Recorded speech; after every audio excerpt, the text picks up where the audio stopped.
안녕하세요. 행정사의 미래는 밝다. 박유봉 행정사입니다. 오늘은 제가 행정심판 제도에 대해서 실무적인 내용으로 오늘 좀 쉽게 설명을 좀 드리려고 합니다. 잘 들어보시고 도움이 좀 되셨으면 합니다. 행정심판 제도는 뭐죠? 네, 행정심판은 바로 행정청이 위법 부당한 처분을 내렸을 때 권리나 이익을 침해받는 국민이 신속하고 간편하게 법적으로 구제받을 수 있는 제도가 바로 행정심판 제도입니다. 그래서 행정심판에는 좀 유사한 게 민원도 있을 수 있고 소송도 있는데 민원과 소송은 큰 차이가 있다라는 거 그렇게 좀 아시면 되고요. 행정심판 제도에 통상 걸리는 기간은 행정심판 청구일로부터 60일 이내에 이루어진다라는 거. 그 다음에 위원장이 어떤 특별한 조치, 즉 행정심판의 내용을 좀 더 면밀히 검토한다든가 아니면 어떤 검토하는데 문제가 있었을 때 30일 정도 연장될 수 있다라는 거. 그거 좀 참고적으로 아시고요. 각 시도 행정심판위원회는 통상 몇 명으로 구성되죠? 50인의 행정심판위원이 구성이 되고요. 심리기일날 8명의 행정심판위원과 6명의 위촉위원이 참석을 하게 되고요. 중앙행정심판위원회는 70명 이내의 행정심판위원으로 구성이 된다라는 거, 그 정도만 좀 실무적으로 이해를 하시면 될 것 같습니다. 의뢰인들을 먼저 만나게 되면 행정심판 여러 가지 내용이 있는데 가장 많이 아시는 부분이 바로 영업정지권, 그 다음 음주운전 구제에 대한 건, 그 다음에 학교폭력 행정심판에 대한 건, 그 다음에 또 뭐가 있죠? 네, 맞습니다. 국가유공자에 대한 행정심판 제도도 있고요. 그 다음에 또 뭐가 있나요? 네, 요즘 장기 요양보호기관들이 국민건강보험공단으로부터 부정수급에 대한 행정심판 이의신청이라고 하죠. 이의신청을 통해서 하는 방법, 그 다음에 보건복지부 장기요양행정심판위원회를 통해서 행정심판 제도를 재결을 받는 그러한 경우가 있습니다. 다양한 행정심판이 있는데 거기서 약간 특별한 행정심판이 있죠. 바로 특별행정심판이 있습니다.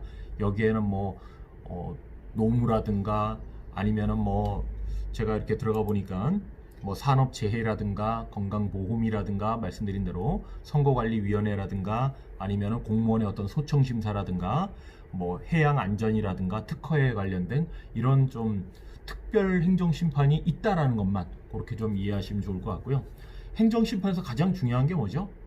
그렇습니다. 입증자료입니다. 내가 구제를 받기 위해서 내가 억울하고 정말 부당하다고 생각했던 어떤 증거자료가 충분히 확보되어야만 그나마 50대 50으로 구제를 받을 수 있다라는 거, 그거 꼭 의뢰인들과 상담을 통해서 알려주셔야 되고, 의뢰인들도 마찬가지입니다. 본인이 어떤 행정사한테 내가 비용을 지불했으니까 반드시 구제가 되겠지, 절대 아닙니다. 내가 구제를 받기 위해서는 담당 행정사와 충분하게 내가 왜 이 영업정지를 또는 음주운전을 받게 됐는지, 국가보훈대상자로서 왜 선정이 되지 않았는지, 왜 학교폭력에서 내가 억울하게 이렇게 1호에서 9호까지의 처분이 있는데 내가 몇 호 처분을 받았는지, 이거에 대해서 내가 합당한 논리를 제공할 수 있는 증거자료가 충분히 있어야 된다는 겁니다. 그 다음에 충분한 증거자료와 그 다음에 그 증거를 입증할 수 있는 주변인들의 어떤 탄원서, 그 다음에 본인의 사실확인서, 이러한 여러 가지 서류들이 다 복합이 돼야 되고요. 그 다음에 통상 지금 말씀드린 대로 영업정지 같은 경우는 어떻죠? 당장 영업정지 1개월, 2개월에 대해서 실제 국민들이 본인들에게 어떤 권리, 이익의 큰 침해가 바로 발생이 될 수 있습니다. 그런 경우에 행정심판 청구서하고 원본과 부본을 작성하죠. 그 다음에 집행정지 신청서를 작성을 해야 됩니다. 집행정지 신청서 서식에 앞면에 작성을 하시고 뒷면에는 행정심판 청구서 부본을 첨부를 하셔가지고 시도 행정심판위원회에 보내셔야만 구제를 받을 수 있다라는 거. 그렇게 보내주면 어떻게 되죠? 그 처분을 했던 청에서 답변서를 작성하죠. 답변서 작성해서 그게 회신이 됩니다. 회신되면 본인이 또 받아보고 행정사에게 다시 찾아오면 행정사는 뭘 해야 되죠? 바로 답변서의 내용을 읽어보고 실제 내가 행정심판 청구 내용에 작성했던 증거자료하고 뭔가 맞지 않는 부분들이 있겠죠. 법리적인 해석도 있을 수 있고 증거자료가 일치가 되지 않는 부분도 있습니다.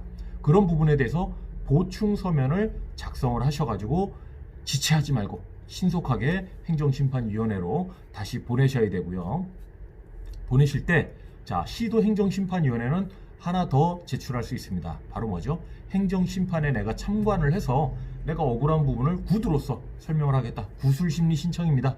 구술심리 신청도 하실 수 있다라는 거. 그거를 의뢰인들 상담하면서 충분히 하시고, 의뢰인분들도 내가 이건 정말 뭐 중앙행정심판위원회는 아니더라도 시도행정심판위원회에서는 내가 참석을 해서 이 억울한 부분에 대해서 더 추가적인 입증 자료도 낸다든가, 아니면 내가 구두로서 간략하게 답변을 요구하겠다라든가 했을 때는 구술심리 신청도 가능하다라는 거, 그렇게 좀 이해하시면 좋을 것 같고요.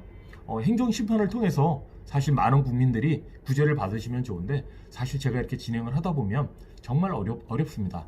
행정심판위원들도 많이 고민도 하고 어려운 결정을 통해서 재결과 부결을 하겠지만, 이 행정심판을 하면서 또 어려운 부분이 뭐냐면요, 바로 행정심판 처분입니다.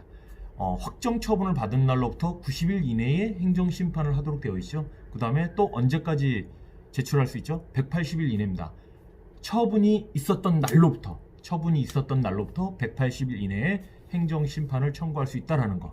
그 다음에 행정심판 처분에 대한 행정처분 확정 통지서가 발급된 날로부터 90일 이내에 행정심판을 할 수 있다는 거.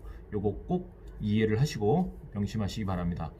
오늘 제가 말씀드렸던 행정심판의 어떤 실무적인 내용을 간략하게 말씀을 드렸는데, 의뢰인의 입장에서 충분히 들으시고, 또 행정사는 행정심판의 입장에서, 행정심판위원장의 입장에서 행정심판 청구 내용을 작성을 해야 된다는 거, 그거 꼭 알아두시고, 그 다음에 법제처 들어가시면 국가법령정보센터에 행정심판법이 있습니다. 행정심판법, 법령 규칙, 그 다음 규칙에 들어가시면 각종 서식도 잘 나와 있으니까요.